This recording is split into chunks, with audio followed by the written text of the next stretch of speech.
guys. So today we're going to do another little nutritional chat, so not like an actual cooking video. We will get back to this soon, I promise. It's just been so hot that it's not been super fun to cook lately. So today I wanted to talk about sources. I know in a lot of videos I say check your sources, make sure you're using quality sources. And so I wanted to take a moment to talk about how to tell if a source is a good source or a bad source, and why that's important, and kind of some of the differences that it can make, and why it's something that we need to be working on, because we live in a day with a lot of misinformation. Everybody has access to the internet. Anybody can say anything that they want on the internet. And so you get all of these conspiracy theories or misinformation about health or miracle cures, all of that kind of stuff, and the amount of data can be overwhelming. The amount of information can be overwhelming. So I wanted to talk about sources, and this is something that you probably learned in school, in a science class, or when you were doing research papers and they talked about the quality of a source. So a lot of this is going to be review. And I put a couple of links in the description to a couple of college websites that have just really clearly laid out information about what a good source is, how to find it, how to judge. But I just wanted to go through some of that here. So to start off with, some of like the initial gut check points for a good source is, is this well-reasoned information? Does it make a logical argument, or is it something super outlandish that you just kind of read it and you're like, that doesn't make any sense? So trust your common sense. Use that gut check of, is this something that has data, that has evidence, or is it, using very soft language like, some people say, or it has been reported without linking to any studies or any data. So when we're looking at health information, when we're looking at dietary information, we want to be looking at something that's logical. We want to be looking at something that's well-reasoned, that's not making any over-the-top outlandish claims. And we want to be looking for something that has substance, that has data, that has evidence. We're basically avoiding clickbait. So that's kind of the beginning of it. So basically avoiding clickbait. And when we're looking into the data and evidence section, we want to be careful that it's quality data. So quality data comes from peer-reviewed studies. It comes from studies that are published by a reputable source. It comes by, if it's a meta-analysis or, a paper where they took a whole bunch of data and they looked at it all. They are listing their sources, they are linking where they got this information so that you can follow that trail.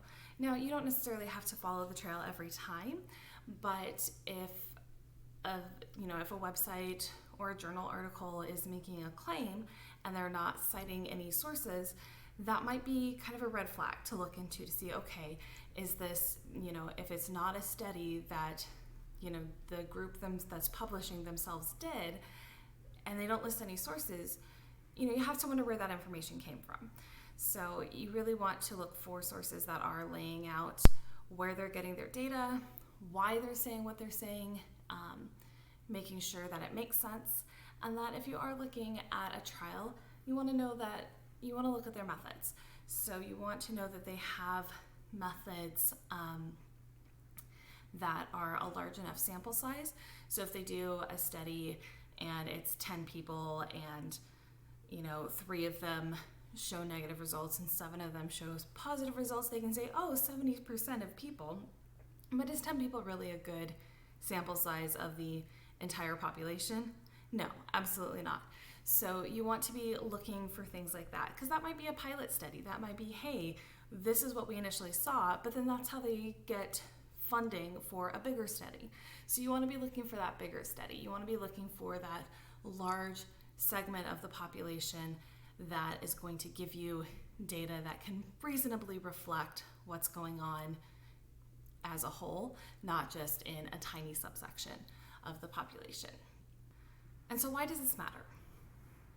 So when we're looking at nutritional information, if you're a reasonably healthy person and you use fairly good judgment, you should be able to navigate nutritional information well. If you have health problems, listening to the wrong nutritional information, and especially putting that nutritional information above the recommendations of the medical providers that are in charge of your health, that are taking care of your labs, that are familiar with your blood work, with your case history, putting some internet articles advice above that can be really dangerous. And this can be something that maybe you try something on yourself and it works well for you, and so you start talking to your friends about it, but there's no data behind it, there's no science, it just happened to work for you. Well, your friends might have underlying health conditions that they either know about and don't talk about, or they may not even know about some underlying condition. They try this thing, it could damage their health. So that's definitely something to be aware of, is that when we pass on information, when we pass on nutritional information that just sounds good or is trendy but doesn't have any data or science backing it, getting that information more and more popular, having it show up in more search results, getting it passed on from one person to the next, might actually lead to harming somebody who is not in a health position to take that advice, or that advice might directly harm whatever condition they're dealing with. So how we help our communities and how we help ourselves, stay sane in the overwhelming data, and how we help our communities stay healthy and stay protected, is by judging the quality of information that we pass along, and making sure that if we are passing along nutritional information, we're being careful about it, and we're being responsible about the data that we're passing on. We're making sure that there's quality sources, that it's not an over-the-top outlandish claim, that it's not claiming some radical cure by eating this one weird food, because it's pretty much never true. But those things get passed around all the time because they sound good, they're fun, they're trendy, they're interesting. And we need to be really careful with some of those, because that's the overwhelming amount of misinformation that can cause people to disregard the good information. So we don't want to be so overwhelmed with the bad that we can't see the good. And we don't want to be spreading around the bad that could potentially harm somebody else in our community. So that's something that's important to think about when you're reading those various articles about nutrition, about health, whatever pops up on BuzzFeed or Reddit or Facebook, is knowing that those websites don't really police their sourcing and what goes on. And they're community based, and so anyone can post things. And so you want to make sure that you are doing your own research and you're evaluating the source before taking it at face value. And so some other ways to look into the quality of the source is you want to look at who's funding it. So a notorious case of this was right before the low-fat craze. There were studies that supposedly showed that fat was the problem in Americans and heart disease and obesity. And when you trace back some of the roots of those studies, they were actually funded by sugar companies. And as we now know, it's actually the sugar that's causing most of the problems. And when you take the fat out of foods, they're gross. And so they put in a whole bunch more sugar to make them taste better and to make them sell. And so then none of the problems that supposedly going low fat was supposed to fix actually got fixed. They actually got worse. And that was a pretty significant case of funding driving research, because if they fund a study, they can choose whether or not to publish the data or maybe to squash it because they're paying for it. They can run the show and they don't have to publish everything that they pay for. So you want to look at who's funding the study. You want to look at if there's any motivations from the researchers. Now, researchers do have to disclose if they have any potential conflict of interest, or if they are receiving funding or grants from any entity that might have an interest in influencing the data. So that's something that is a safeguard that's built into research, is that they do have to make those disclosures with the studies that might be affected. So, as always, follow the money.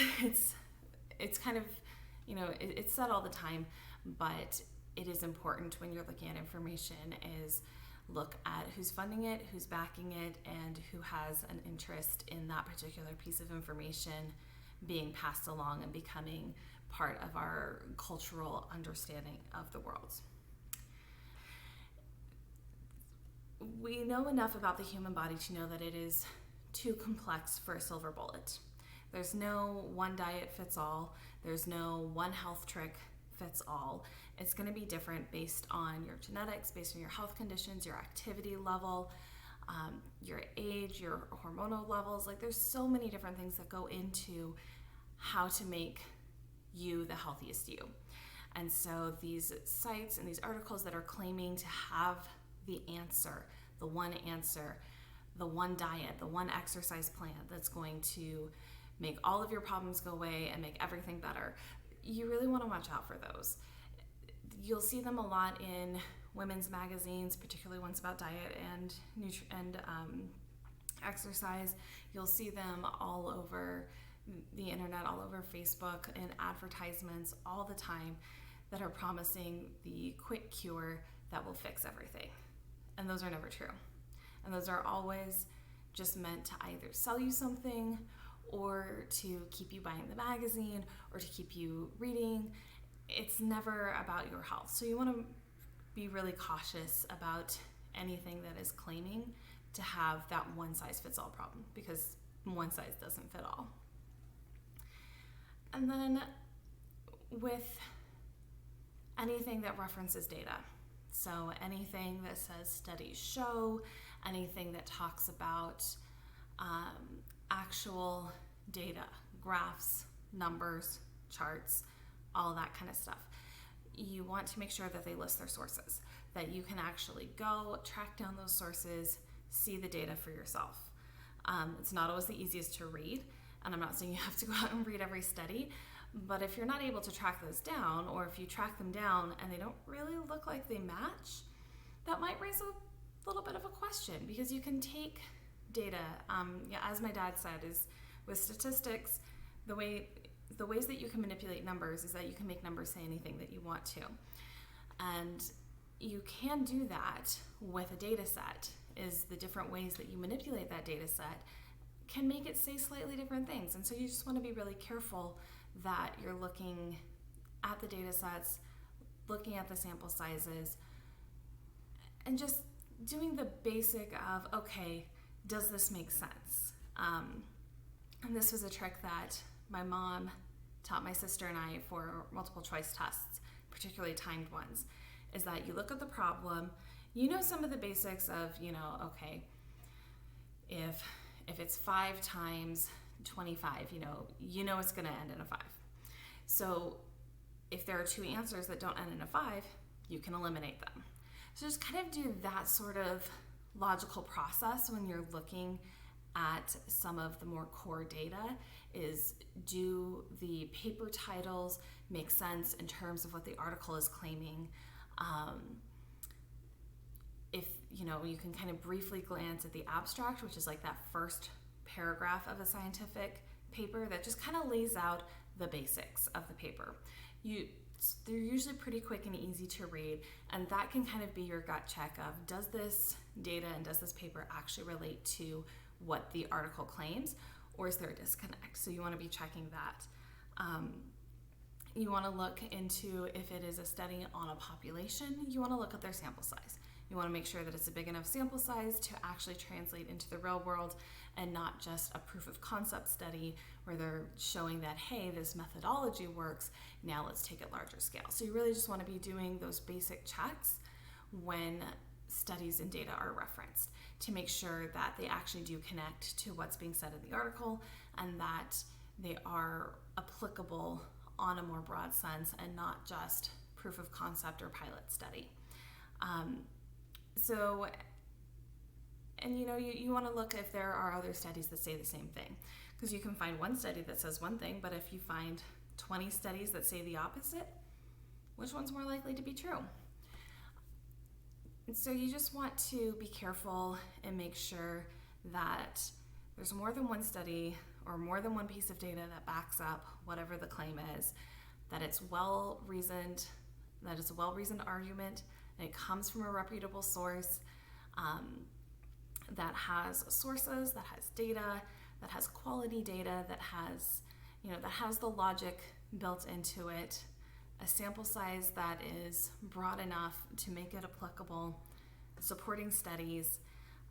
You want to look if there was a control group, did they compare it to anything? Just begin to be more curious about the data that you're consuming and about the facts that you're consuming, particularly about your health, particularly about nutrition. Anyone can say anything about nutrition. I can say anything about nutrition. And it's really a good idea to take to become more curious in that regard and to really look at what's going on in the actual data as close as you can get to it. Now, I know there's paywalls and you might not be able to get to all of the articles, but most of the time you can at least read the titles and the abstracts, which will give you general ideas if they're going to be a good support or if maybe something got taken out of context. Use your brain, use some common sense, and hopefully this little ramble wasn't too scattered. I tried to organize it a little bit, and I hope that this helped you with a little bit of a guide of, hey, how do I check my sources? How do I make sure that what I'm reading is a good idea? Because you can type something into Google, especially about nutrition, and you'll get millions of hits. And depending on how you phrase your question, you could get hits that support what you already think, or you could get hits that you're like, oh, well, that's something new. So you just want to make sure that as you're looking through data, as you're doing your own research, as you're learning new things, you're putting it through the filter of common sense, of checking the data, and of making sure that you're accountable to yourself for doing that extra step of investigation. So I hope this helped. I know it was a little bit of a ramble, and hopefully it is slightly organized enough for you to wade through. And I hope this brought a little bit more clarity into what I mean when I'm saying, check your sources, check the data, evaluate what you're looking at. Because it doesn't take that much extra effort to look into whether something is a reputable source. It doesn't take that much extra effort to see if the studies are listed. And those are just some really clear ways to start making sense of the wild, wild west of nutritional information on the internet. So thank you so much for hanging out with me for a little ramble, and I will see you guys again, hopefully back in the kitchen very soon. Bye.